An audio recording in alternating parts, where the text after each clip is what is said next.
tous ces systèmes, on oublie qu'ils sont là, en permanence, en train de fonctionner pour que notre corps puisse respirer, uriner, faire battre le cœur, etc., etc. Et tous ces systèmes sont là en train de fonctionner sans qu'on y pense. Pourtant, ils dépensent de l'énergie. C'est ça le métabolisme.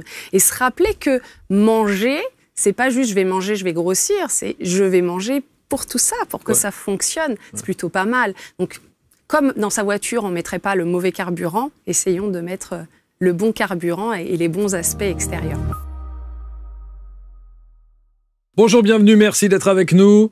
Une promesse, 90 jours. 90 jours et les choses peuvent changer pour vous. Et c'est ce que nous allons voir avec notre invitée que vous connaissez bien sûr déjà. D'abord parce qu'au-delà d'ABC Talk, elle a aussi son parcours médiatique, elle a son expertise en santé, en accompagnement. Et puis parce qu'elle est ici chez elle, bien entendu, elle s'appelle Sandra Ferreira. Bonjour Sandra. Bonjour Marc. Quel bonheur. Je suis ravie d'être là. T'as vu qu'on échange? De l'autre côté, c'est différent tout de même. Tu vas répondre aux questions. C'est différent. Très bel ouvrage, 90 jours. Pourquoi? Mais parce que c'est le dernier bébé qui vient de sortir. Évidemment, 90 jours pour hacker notre métabolisme. Alors c'est sur la perte de poids, bien entendu, perdre du poids de la meilleure des façons possibles. Il n'y a pas de régime, tu n'aimes pas le mot régime? Non, je n'aime pas trop le mot régime dans le sens où on l'entend comme quelque chose de restrictif. En fait, dedans, je ne parle pas de régime rapide pour perdre du poids, mais il y a des raisons à cela. C'est qu'on sait que quand on perd vite, on reprend tout aussi vite, dans la majorité des cas. Et donc oui, c'est vrai que ce n'est pas un mot que j'apprécie particulièrement. Bon, Marc, alors on va décortiquer tout ça. Tu es nutritionniste, diététicienne. D'ailleurs, je ne sais pas quelle est la différence. Alors, je crois qu'on va tout de suite répondre à cette question. Ça serait pas mal. Quelle différence il y a entre un nutritionniste et un diététicien? En fait, c'est plutôt au niveau légal du terme. C'est-à-dire que les diététiciens nutritionnistes et les médecins nutritionnistes sont les deux seuls qui, normalement, ont le droit de prodiguer des conseils alimentaires. Voilà, c'est dans le code de la santé publique, on a un diplôme. Nutritionniste tout seul, si on a ce terme tout seul, non accolé à médecin ou non accolé à diététicien, en fait, on n'a pas forcément de diplôme. Si toi, demain, tu marques Marc Leval nutritionniste, voilà, tu as le droit, mais fuyez, voilà, c'est ça. Fuyez tout de suite. Sinon, vous allez ouvrir le bac à, ce que j'appelle moi le piège à la maison, c'est le bac à goûter. Ah. Voilà, avec toutes les petites sucreries qui vont bien. Tout ça. Mais important quand même de dire qu'il peut y avoir des mauvais diététiciens nutritionnistes et des bons nutritionnistes qui ne sont pas diplômés. Je ne veux pas non plus dire que tout le monde est mauvais s'il n'est pas diplômé.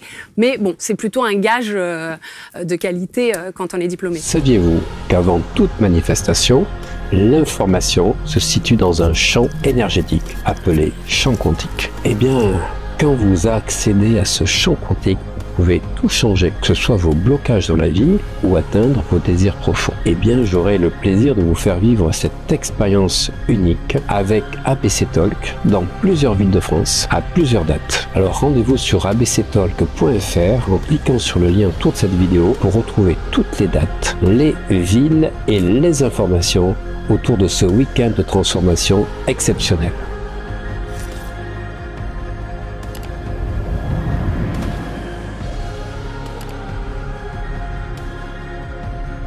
Bon, en tout cas, je suis ravi d'avoir cette petite Bible entre les mains et moi je vous invite vraiment, alors à la période où on enregistre l'émission, là on est au mois de juin, ça sent le body summer, c'est-à-dire que, mais 90 jours... Mais c'était pas fait pour, ça c'est un livre à lire toute l'année. Ouais, c'est ça. Voilà. Bon, 90 jours, si on veut être prêt pour l'été, c'est... Non, mais c'est justement limite. Ce que je dis dedans, c'est que c'est pour se lancer sur 90 jours, et il y a une suite. C'est pas 90 jours, on s'arrête et c'est fini. On doit poursuivre les efforts que je propose, parce qu'il y a un exercice par jour. Alors évidemment, exactement. Et puis, il y a semaine par semaine. C'est ça. Avec tout ce qui est parfaitement bien programmé ou une sorte de 10 commandements semaine par semaine. C'est ça. Je l'ai présenté comme des commandements d'ailleurs. Exactement. J'avais envie de le faire comme ça. Semaine par semaine, jour après jour, il y a un exercice simple à mettre en place, mais vraiment très simple, comme typiquement, là, je pense à un, c'est mettez les mains dans la terre. Ça peut paraître bizarre, mais je me dis, mais quel est le rapport entre le fait de mettre les mains dans la terre et de booster son métabolisme pour perdre du poids?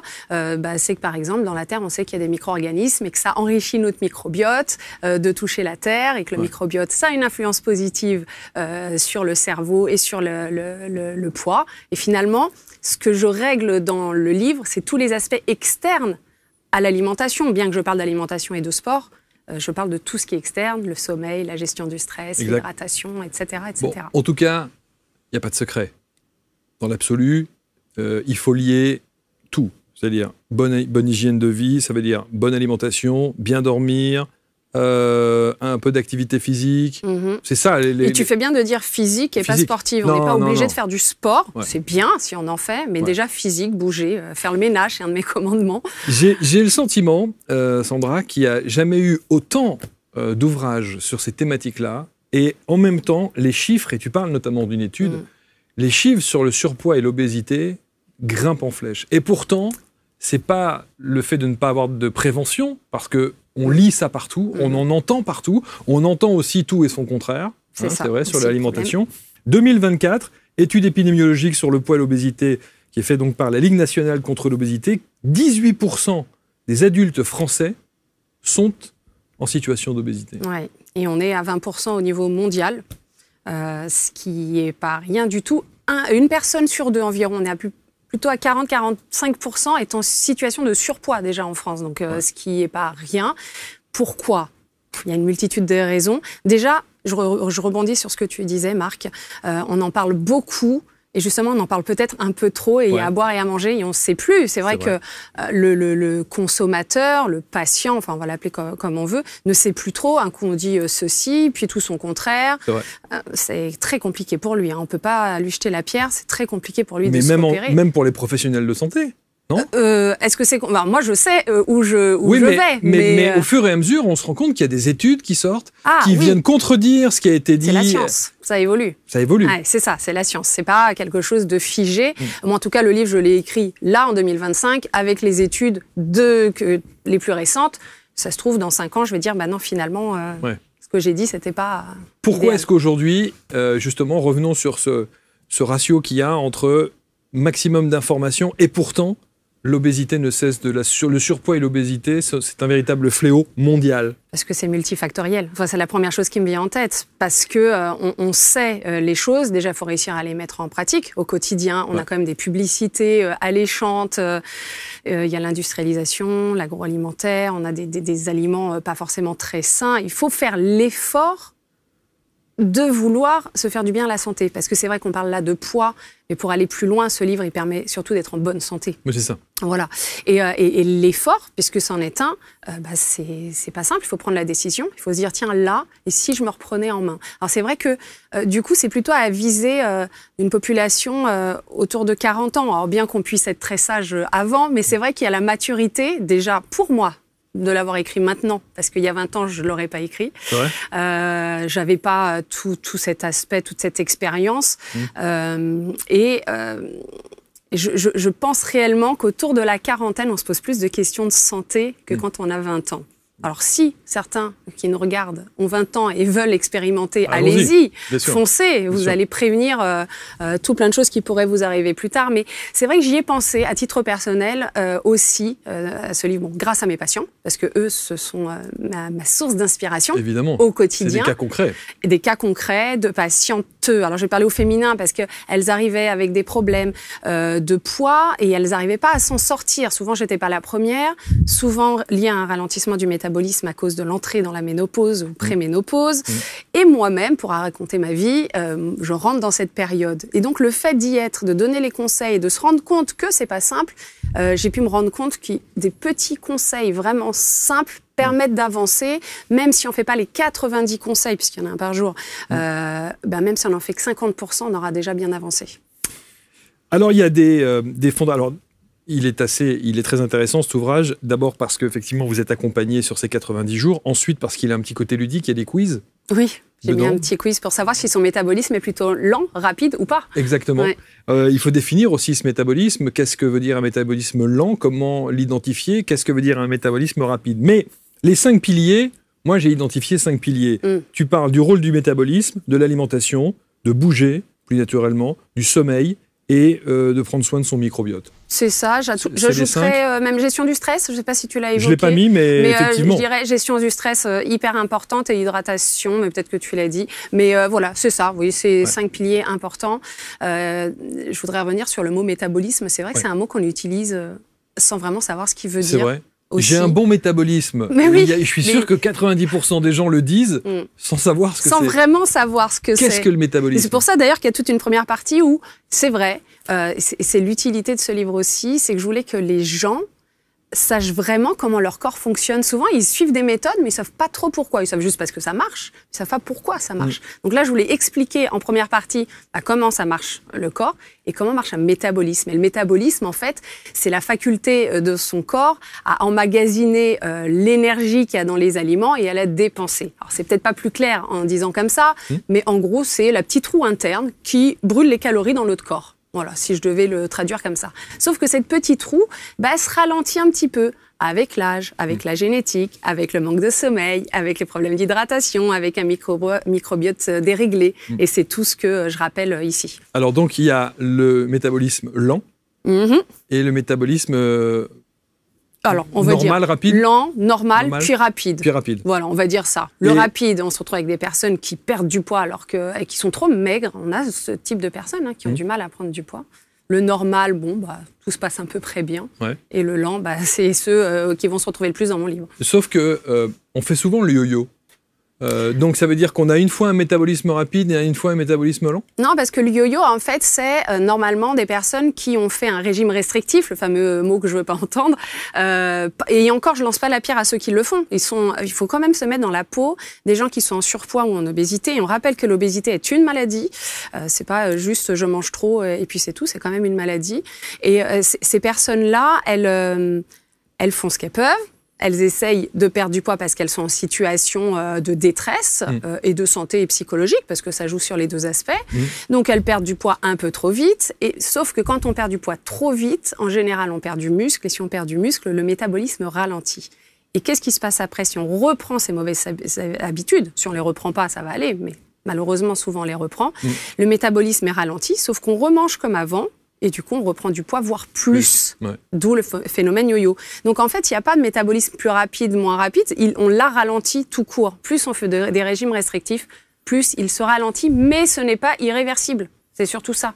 La seule chose irréversible, c'est la génétique. Ça, on ne sait pas encore jouer là-dessus. Et parfois, on a des métabolismes lents uniquement à cause de la génétique, mais c'est rare que ça soit que cet aspect. En tout cas, tu as accompagné et tu as la légitimité, bien sûr, pour en parler. D'abord parce que tu es diplômé, et puis ensuite parce que tu as accompagné plus de 4000 patients. Oui. Donc, il y a quand même des cas concrets, des cas pratiques. Ouais. C'est le moins qu'on puisse dire. Ça, c'est vrai. Et est-ce que ça veut dire que ces 90 jours, tu les as expérimentés sur des patients et tu pourrais dire un pourcentage de réussite sur ceux et celles que tu as accompagnés en disant... Il n'y a pas de récidive, il n'y a pas de rebond, il n'y a pas de... Je comprends la question. J'ai pas expérimenté les 90 jours. C'est-à-dire que j'ai pas pris un patient et j'ai pas dit, vous allez faire jour 1 ça, jour 2 ça, jour 3. J'ai pas fait de cette manière-là. Je l'ai fait plus sur moi. Okay. Voilà, c'est plutôt pas mal. C'est déjà très bien. Pour pouvoir parler de quelque chose, et ça depuis toujours, depuis mes 20 ans d'expérience en tant que diététicienne, j'ai toujours tout expérimenté sur moi, avant d'en parler à mes patients. J'ai essayé le sans sucre, j'ai essayé le sans gluten, j'ai tout essayé pour voir ce que ça faisait. Et donc, je l'ai expérimenté sur moi et en mélangeant l'expérience que j'ai de mes patients. Là, je pense à une patiente en particulier qui se reconnaîtra peut-être si elle regarde l'émission, qui était bloquée au niveau de son poids. Or, elle faisait tout bien. Tous les efforts. Ah, vraiment, franchement. Et je pars du principe que personne n'oblige cette patiente à venir me voir. Donc, elle dit la vérité. Voilà, je ne vais pas commencer à dire qu'elle ment. Elle fait tout bien. Et elle était très polluée. C'est là où on devient un peu psy, entre guillemets, parce que quand il y a besoin du psychologue, bien sûr, je renvoie vers la personne qu'il faut. Mais elle était très harcelée au travail. C'était très complexe. Dès qu'elle venait en consultation, elle passait la demi-heure à parler de son travail plutôt que de l'alimentation. Donc, voilà, un aspect psychologique très intense. Et le jour où, alors ça a mis du temps, là je parle de 2-3 années de suivi, où j'arrêtais pas de lui dire, ça vaudrait le coup, on donnait presque ami à force, ça vaudrait le coup que tu démissionnes, là c'est pas possible, ça te gâche la vie. Elle a démissionné, elle était méconnaissable, c'est-à-dire qu'elle a changé juste son travail, elle a perdu 20 kilos en 6 mois, sans rien changer de mes conseils. Donc c'est pour dire l'aspect énorme psychologique, d'où le stress dont je parle là. Et là, on est sur de la ou de l'action ou de la prévention finalement. Même si les personnes qui nous regardent n'ont pas de problème de poids, bah justement, commencer à faire ce qui est écrit dedans pour pas que ça arrive. Donc, c'est un mélange de toutes ces expériences et 90 jours, je voulais que ça soit ni trop long, ni trop court. 10 jours, on n'aurait pas pris les bonnes habitudes. 90, par expérience, on commence à acquérir les bonnes habitudes qui vont perdurer dans le temps. Ça fait 3 mois. Oui. C'est court, c'est long? C'est long. Hein. Ah ouais, non, je trouve que c'est court. Ah, je trouve 3 mois. 3 mois, c'est court dans une vie. Non, mais bien sûr, dans une vie, bien sûr. Sauf que quand on regarde à l'échelle du temps, à l'instant T, 3 mois, on se dit, waouh, ça veut dire qu'on se donne rendez-vous dans 3 mois. C'est parce qu'il ne faut pas se dire que, et c'est là le problème des régimes restrictifs, c'est je veux perdre du poids et je veux pour telle date. Il faut commencer ad vitam aeternam. Voilà. Mais je suis convaincu que la grande majorité de tes patients doivent venir avec cette data, cet objectif de date. Beaucoup. Majoritairement, mais pas tous. Et je suis agréablement surprise. Et j'adore quand ils... Je pense à une patiente d'hier, d'ailleurs. J'adore quand ils ne viennent pas avec je veux absolument mes 10 kilos pour dans 2 mois, en moins. C'est ça. Et si tel est le cas, bah, je leur explique qu'ils ne sont pas tombés au bon endroit. Enfin, en tout cas, ils sont tombés au bon endroit parce que je vais leur apprendre à pas aller dans cet objectif-là. En général, ils repartent pas. Donc, c'est que j'ai dû toucher quelque chose.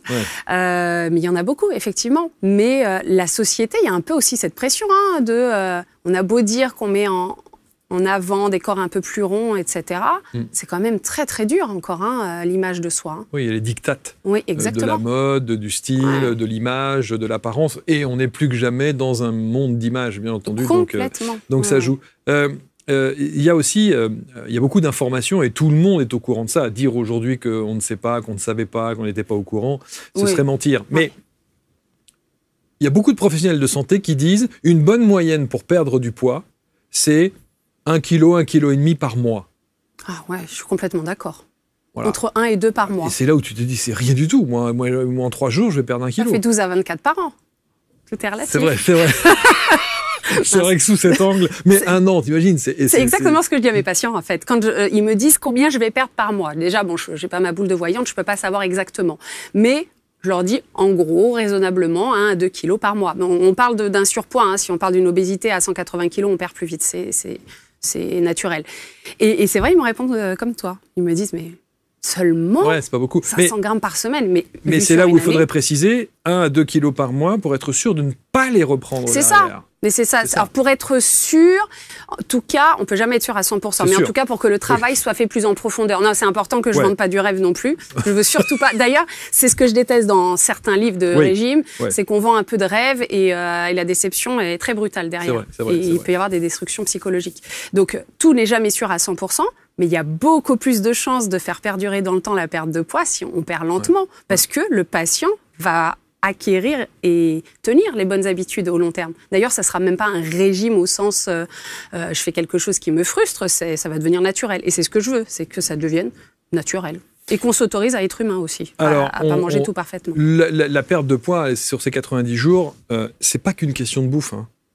Ah non. C'est pas que de l'alimentation. C'est très peu d'alimentation dans le livre, d'ailleurs. C'est ça, on est d'accord. Il y a ce que tu appelles les 10 systèmes fondamentaux de l'organisme. Alors, il y a le système circulatoire, digestif, hormonal, musculaire, respiratoire, reproducteur, squelettique, nerveux, urinaire, immunitaire, etc., etc. Tous ces systèmes-là font partie du système global qui permet effectivement d'avoir un bon équilibre. Ouais, j'ai même des étoiles dans les yeux quand tu les cites parce que je suis une passionnée de l'alimentation et de la science en général.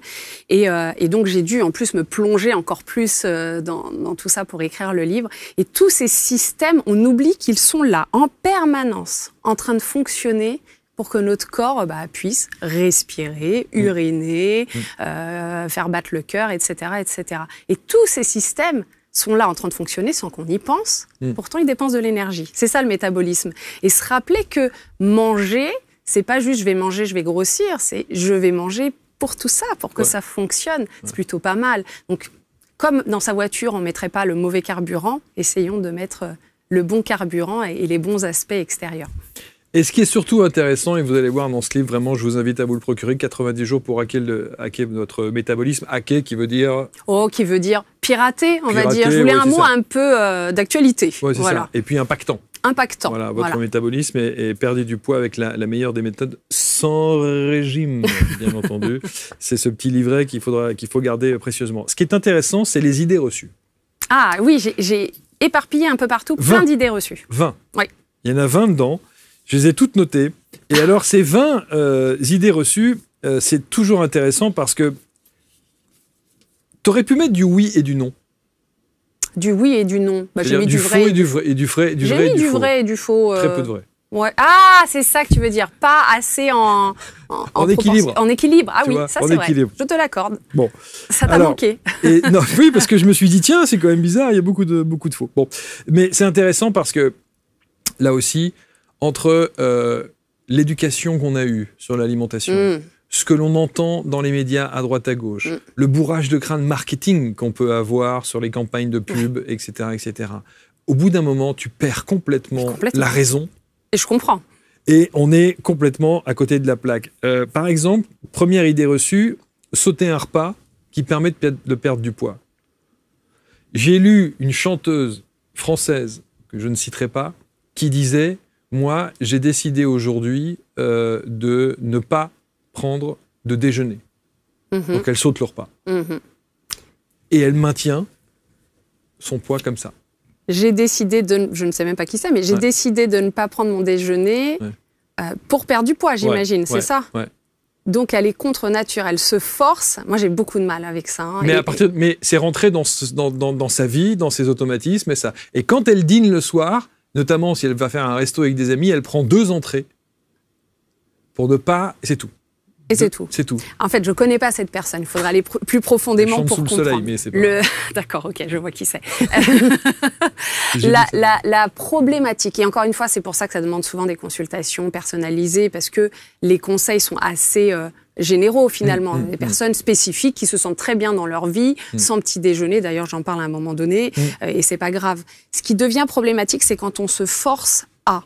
C'est-à-dire, on est contre nature. Si le corps a faim et on se dit non, je mange pas parce que je me suis dit je mange pas le midi parce que je veux perdre du poids et je veux me maintenir, mais j'ai faim, je me retiens. On sait, d'après les études, parce que tout ce que j'ai écrit se base sur les études les plus récentes, que souvent le corps va compenser. Or, tu me racontes que le soir, elle prend que 2 entrées, par exemple. Je me demande sincèrement si elle n'a pas faim à ce moment-là et qu'elle se retient, encore une fois. Et j'ai peur qu'elle soit dans ce qu'on appelle la restriction cognitive. On retient, à quel moment ça va exploser. Voilà. Donc moi, je ne suis pas pour En tout cas, ça lui a permis effectivement de perdre du poids et aujourd'hui de stabiliser avec cette manière-là. Bon. Je lui souhaite que ça perdure, mais la probabilité, elle est toute petite. Alors c'est pareil, on a grandi, toi tu es plus jeune que moi, mais moi j'ai grandi avec l'histoire du petit déjeuner. Ah, moi j'ai grandi aussi avec, je suis pas si avec plus jeune. cette phrase permanente qui dit « ne pars pas le ventre vide ». Oui, j'ai grandi Ne va aussi pas à avec l'école, ça. ne ventre vide. Aujourd'hui, il y a des médecins, il y a des tas de gens qui vous disent « aberration totale ». Si un enfant n'a pas envie de prendre un petit déjeuner le matin, eh ben, qu'il ne le prenne pas. C'est pas un problème. Il se prend un truc à 10h dans son cartable et basta. Et je fais partie de cette team-là. Tu fais partie de cette team. Voilà, c'est ça. Je fais partie de cette team.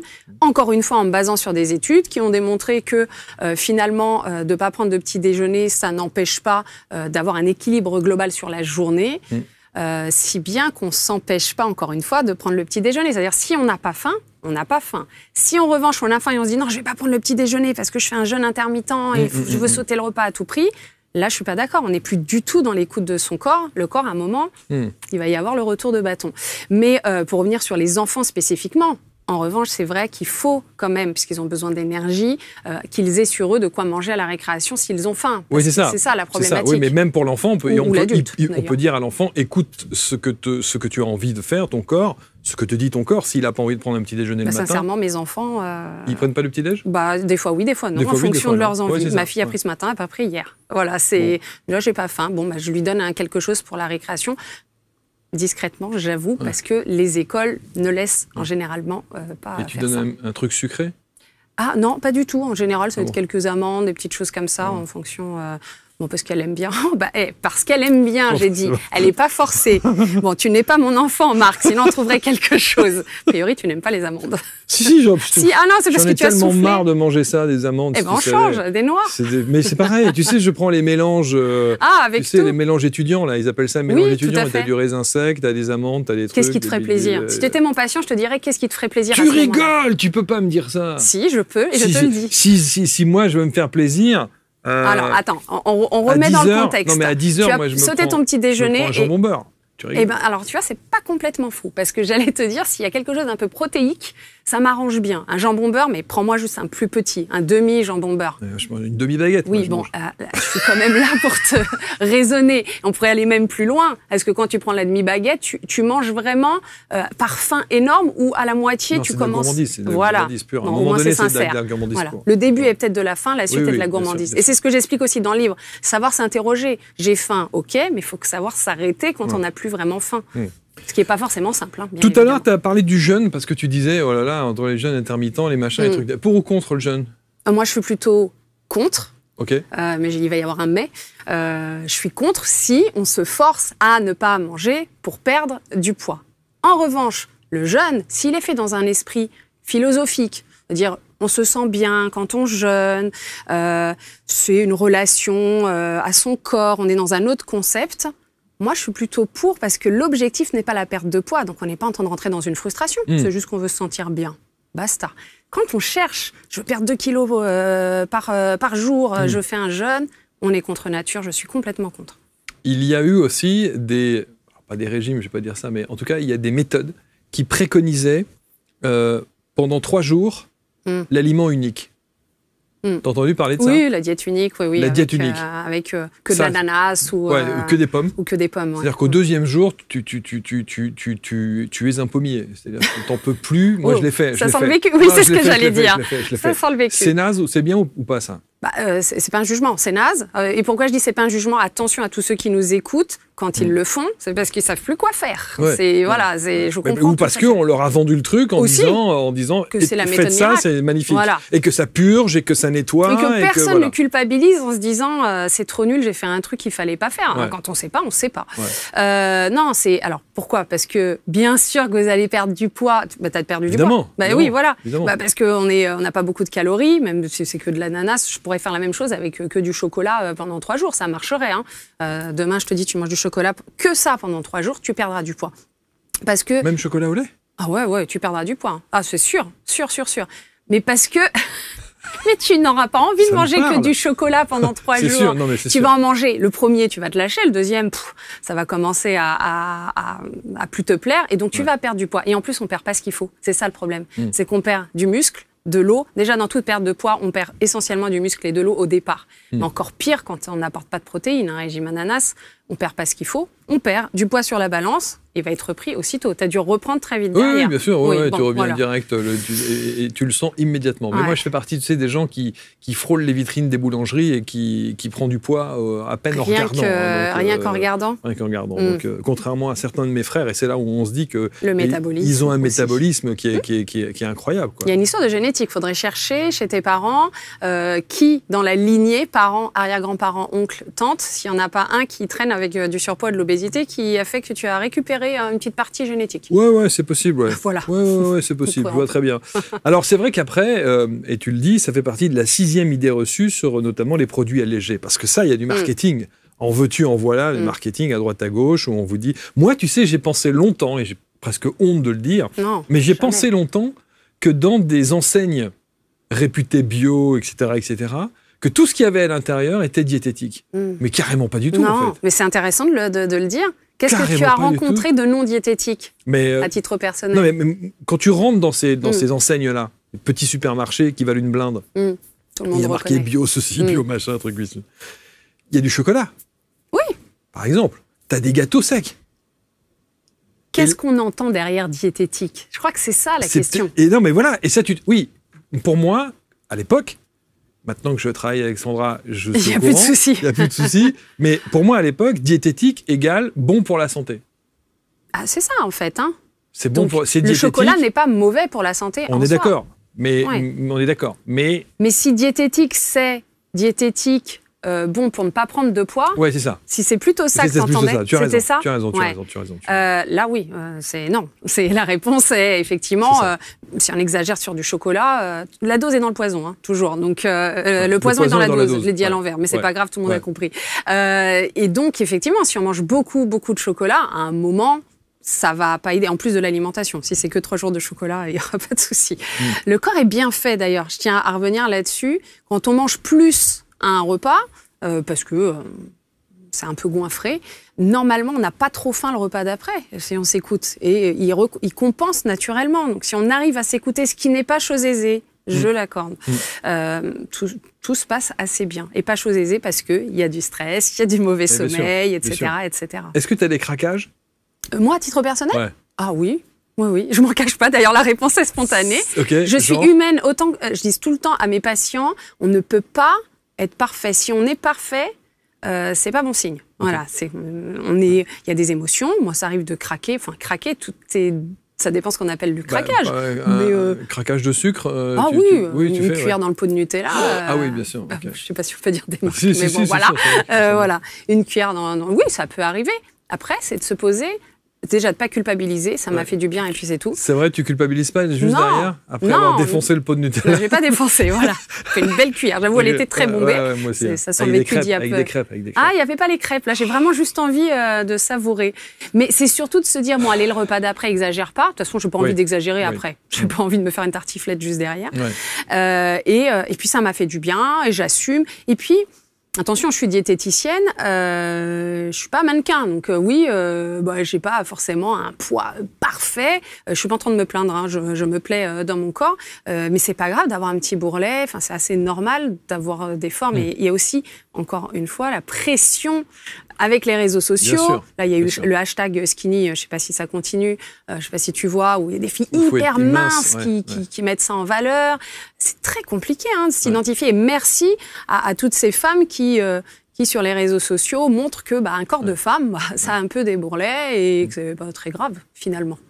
Comme je crois qu'il y avait un projet de loi qui imposait aux magazines qui mettent des photos de mannequins ou autres de spécifier si la photo avait été retouchée ou pas. Je sais pas si ça a été... Ça avait... Et pareil pour les mannequins, on n'était pas censé prendre des mannequins avec un sous-poids. Bon, autre idée reçue, on nous bassine aussi avec le manger 5 fruits et légumes par jour. Mais qui mange 5 fruits et légumes par jour ? Toi ? Personne. Mais si. Pipo Bimbo. Mais non, tu manges 5 fruits et légumes par jour ? Oui. Mais pourquoi ? Mais parce qu'il faut qu'on précise quelque chose à ceux qui nous regardent. C'est que 5 fruits et légumes par jour, c'est 500 grammes de fruits et de légumes par jour.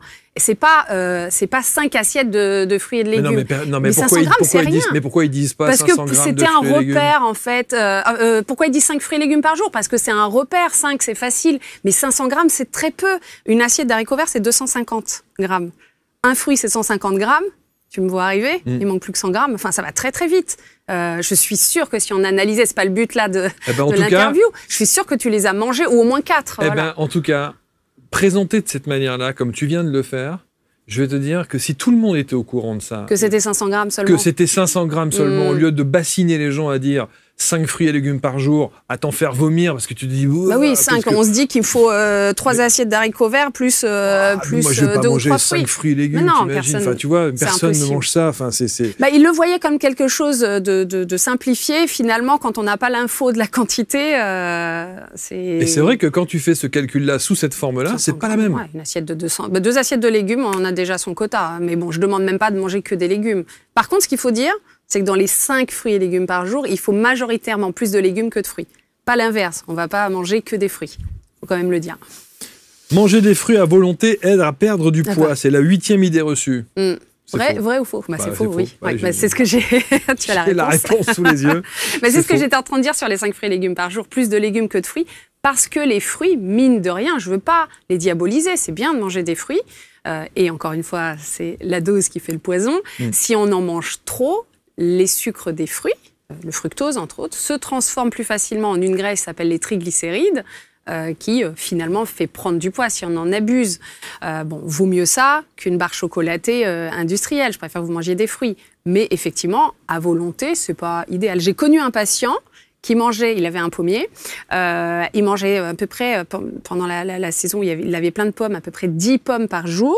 il a déclaré un diabète. Enfin, je ne l'ai pas su comme ça, c'est à force de faire une enquête et je me rendais compte qu'il mangeait beaucoup de pommes. Pour lui, c'était sain. On a tellement en plus dit manger une pomme, c'est super bon pour la santé, ce qui est vrai.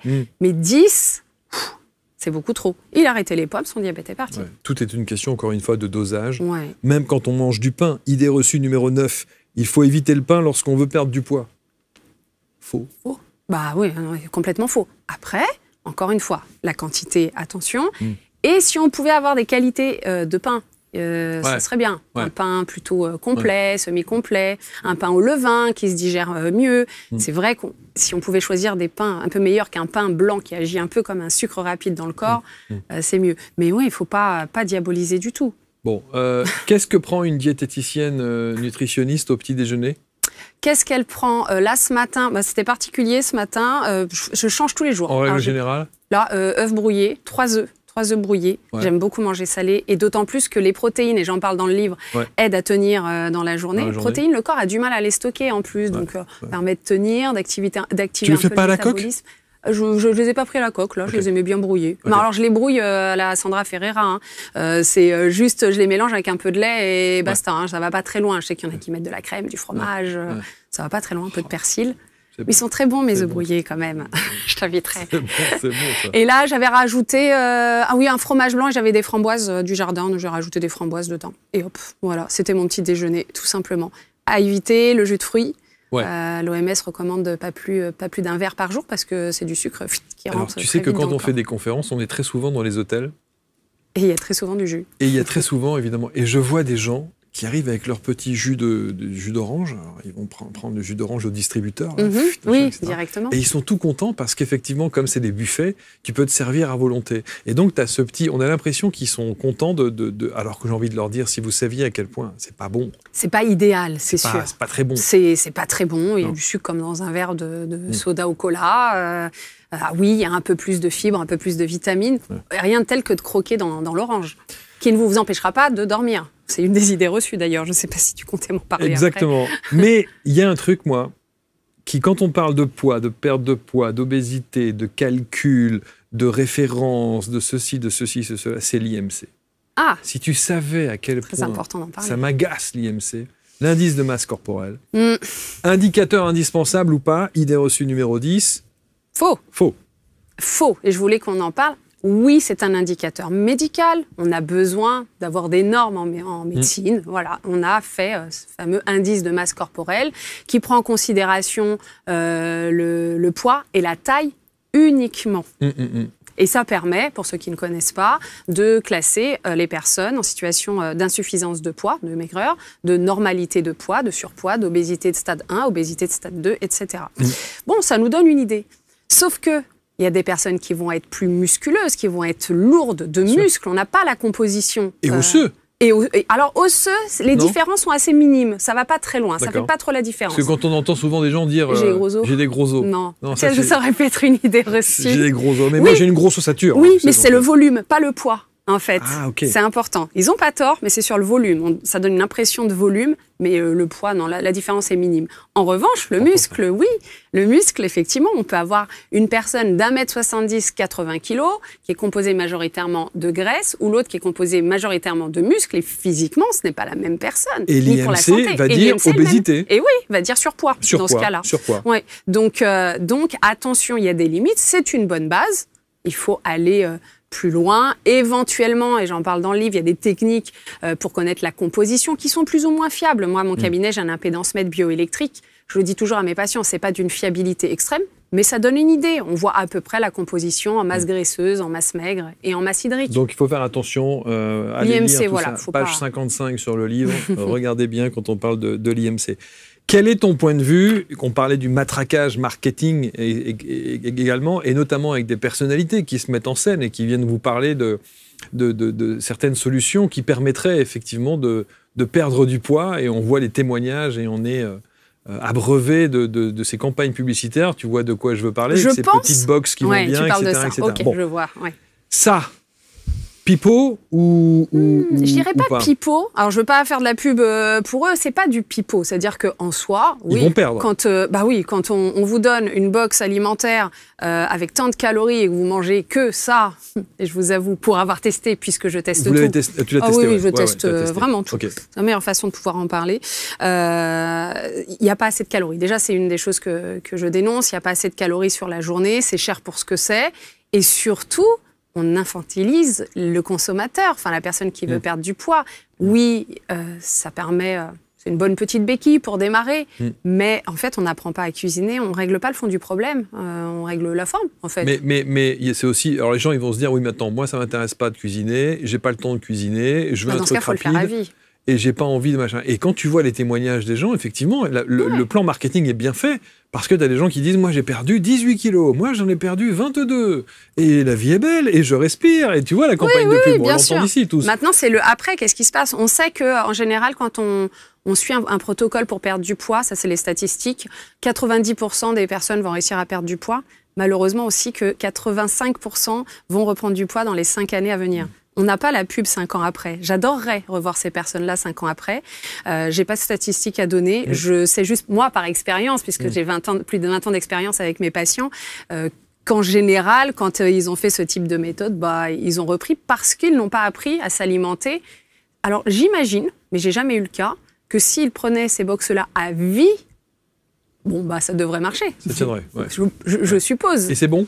Non, ce n'est que mon avis. Ouais. Je sais qu'il y a des nouvelles marques qui sont sorties avec plus du cuisiné maison que je n'ai pas goûté. Peut-être qu'elles sont bonnes. Ouais. Après, c'est un prix aussi. Ça dit en passant. C'est un sacré budget. Voilà.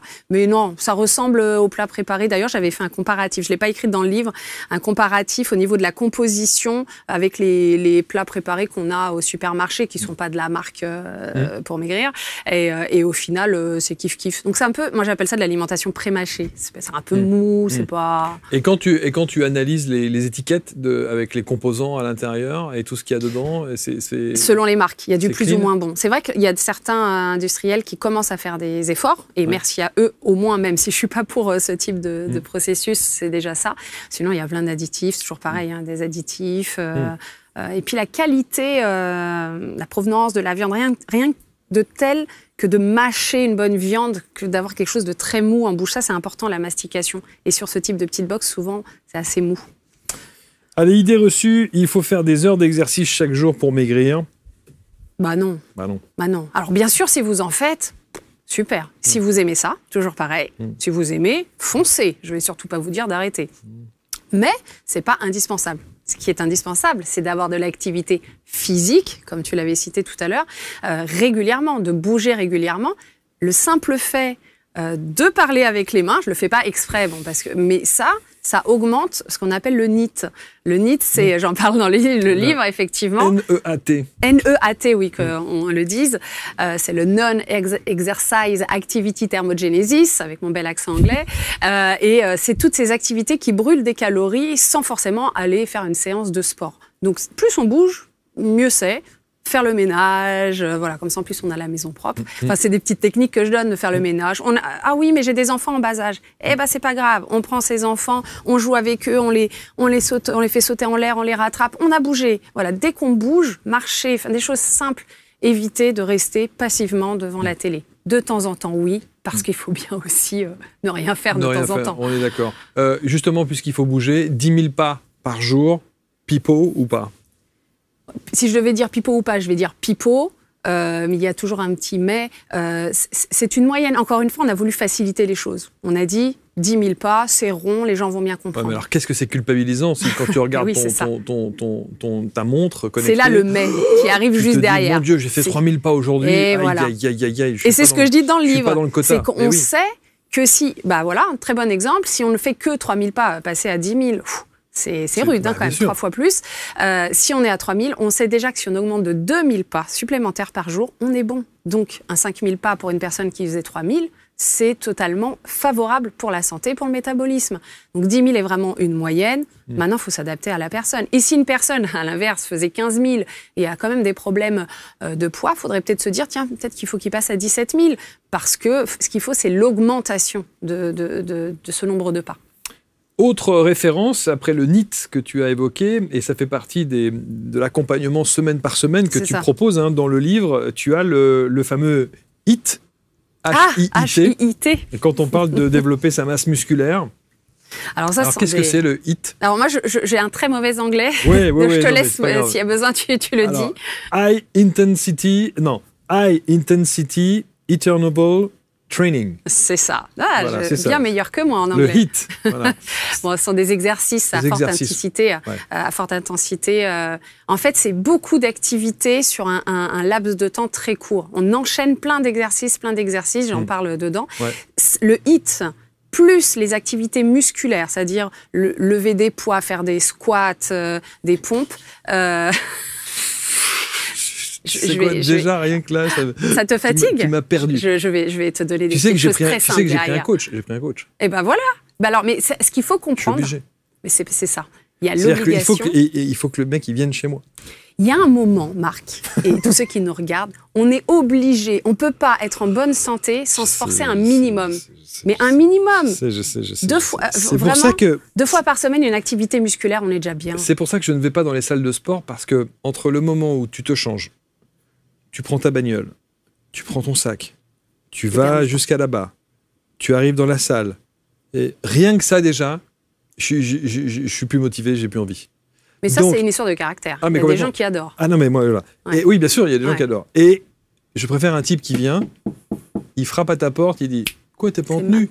C'est maintenant. Allez, on y va. Pim, pam, poum, et fais-moi des squats, et fais-moi des machins. Donc j'ai commencé il y a 15 jours. Compte au niveau... il y a 15 jours Notre rencontre était faite pour être là. J'ai commencé il y a 15 jours. Voilà. Ce qu'il faut, c'est la régularité. Oui, je sais bien. Tu as commencé à 15 jours, et je te souhaite que ça poursuive. Voilà. Donc effectivement, il me donne des exercices à faire, et puis il me dit, on se revoit la semaine prochaine pour voir si tu as fait les exercices. Et est-ce que... Et en fait, quand il revient... Tu les as pas fait. Quand il revient la semaine suivante, il me dit, mais t'as rien foutu en fait. Message à tout le monde, il faut prendre rendez-vous avec soi-même. Si on ne prend pas rendez-vous avec soi-même, c'est très compliqué. Bon. On se brosse les dents plusieurs fois par jour. Eh bien, on fait du sport plusieurs fois par semaine. Ça fait partie de l'hygiène de vie. Bon, 11 semaines, oui c'est ça, c'est 11 semaines, hein, c'est ça, dans 10 semaines. Non, on est à 12. Attends, quelle est ta question? Non, parce que je regardais, il y a la semaine 1, semaine 2, semaine 3 et 4, semaine 5, semaine 6 et 7. Oui, on arrive peut-être... Semaine 8 et 9, semaine 10 et 11. C'est ça, oui, c'est ça. Ouais. 11 semaines. Voilà. Et encore une fois, dans ce livre, 90 jours pour hacker votre métabolisme, c'est ça qui est intéressant dans ce que tu as fait, dans ta méthode, c'est que tu accompagnes. Et ça, c'est super important. Parce qu'on prend vite de mauvaises habitudes. Et puis, au-delà de ça, c'est que, comme moi, je n'ai pas envie de réfléchir. Je n'ai pas envie de tout calculer. Je n'ai pas envie de passer mon temps à me dire « Alors ça, c'est quelle heure? Ah, c'est maintenant. Attends, non, il faut que je... » Parce que...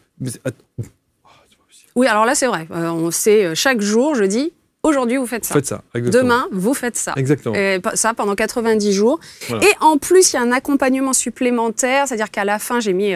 faut se moderniser, un petit QR code où, si on le scanne, on a en plus accès à des petits bonus supplémentaires. Et je remercie aussi, je voulais en parler, de Jessica Mellet, qui a fait la préface. C'était une de tes questions, qui est donc une coach sportive, une grande championne de fitness, qui est très suivie sur les réseaux sociaux et qui m'a fait l'honneur d'écrire la préface, puisqu'on est un peu dans le même état d'esprit. Et elle offre en plus une semaine de coaching. Bah tiens, n'hésite pas à scanner le QR code au début. Une semaine de coaching à la maison.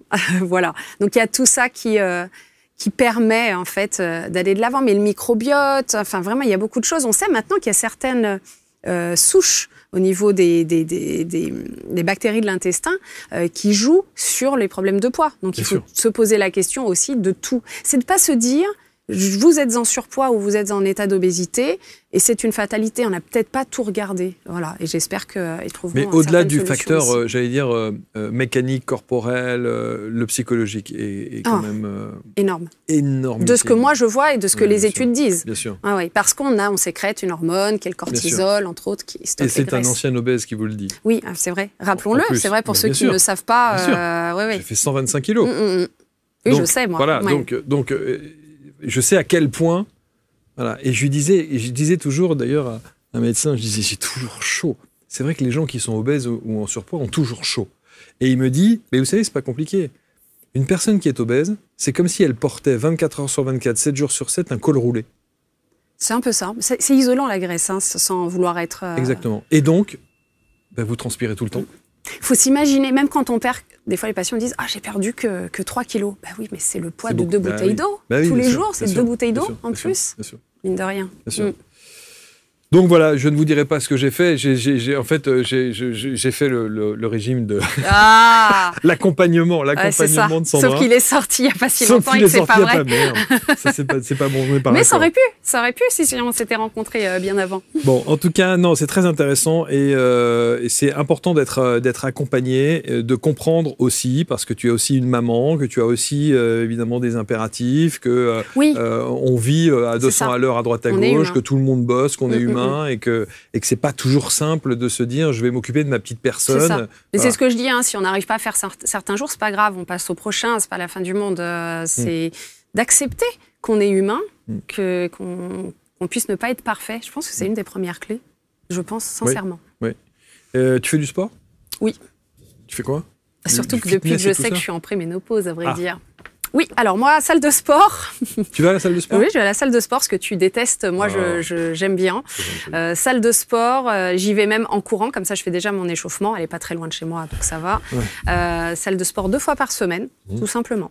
Pas plus que ça. Une fois la musculation du haut du corps pendant 1h30 et une fois la musculation du bas du corps pendant 1h30. Et après, tu manges des brocolis. Et après, je ne mange pas que des brocolis, aussi des féculents, des protéines et parfois des petites folies, heureusement. Ouais. Parce que sinon, c'est... Pâtisserie, sinon, sinon la vie, elle est triste. C'est vrai. C'est vraiment, c'est ce que je dis. Hein. Je suis pas le genre de diététicienne à dire que l'alimentation, elle doit être hyper carrée. C'est triste. C'est vraiment triste, sinon. Bon, en tout cas, vous aurez tout en ce qui concerne le syndrome métabolique, en ce qui concerne la génétique, le manque d'activité générale. Vous me parlerez aussi de l'arrêt du sport, le sommeil crucial, le stress, les probiotiques, les oméga 3, la vitamine D, le magnésium, le zinc, etc. Quel résumé. Ouais, il y a tout. Ça. Non, mais il y a tout. Bravo. Il y a tout. Tu vois. Ouais. Il y a vraiment tout ça. Procurez-vous ce bel ouvrage. Vraiment, c'est un truc à garder. Et ça, à mon avis, ça va être lu sur les plages cet été. Mais c'est ça, en fait, le format. Les éditions Vuibert l'ont fait de cette manière-là, un peu comme un petit guide qu'on peut mettre facilement dans un sac. Ils l'ont fait en format souple, avec des feuilles assez peu épaisses pour que ça soit simple. Il y a un petit quiz à l'intérieur. Ouais.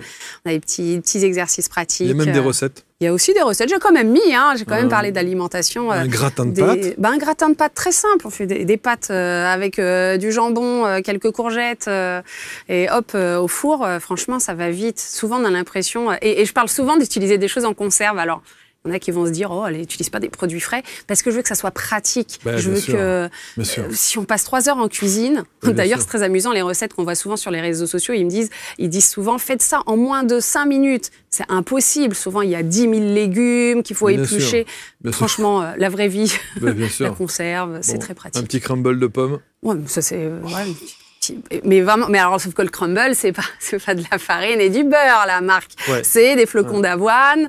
On est sur autre chose, mais c'est très bon. Bien sûr. Et puis de temps en temps, un vrai crumble. Le riz au lait. Je l'ai fait végétal là. Là, c'est une recette avec riz au lait d'amande. Voilà, on est sur du végétal. Je voulais quelque chose d'un peu dans l'air du temps, mais encore une fois, là, sont juste des recettes et des idées. Si jamais on veut manger un bon riz au lait, on se fait un bon riz au lait. Et après, c'est ça l'équilibre. L'équilibre, c'est des plus et des moins. Sandra Ferreira, avec ses 90 jours pour hacker notre métabolisme aux éditions Vuibert. Ils sont bien ces éditions. Hein. Ouais, ils sont pas mal. C'est un bon groupe. C'est le groupe Albin Michel. Effectivement, ouais, pas mal. Perdez du poids avec la meilleure des méthodes, et évidemment sans régime. Bannissez ce mot et puis prenez soin de vous, bien entendu. Je vous invite à regarder toute la playlist également des émissions de Sandra. Qui se trouve sur abctalk.fr avec tous les invités. Tu reçois beaucoup de gens intéressants. Oui, aussi, où on parle beaucoup de problématiques de santé. Qui viennent raconter aussi, raconter leur vie, leur parcours, la manière dont c'est même très instructif pour moi en tant qu'animatrice. Et d'ailleurs, si certains qui ont vu l'émission aujourd'hui ont besoin de me contacter, je reste Joignable sur Instagram, je lis tous mes messages privés.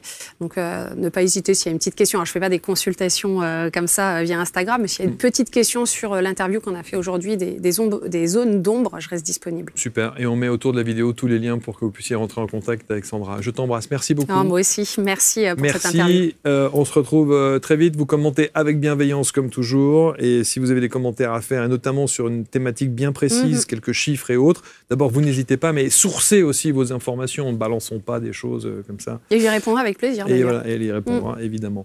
Merci à tous, prenez soin de vous, hein, c'est le cas de le dire. Et on se retrouve très vite pour une prochaine rencontre. Salut.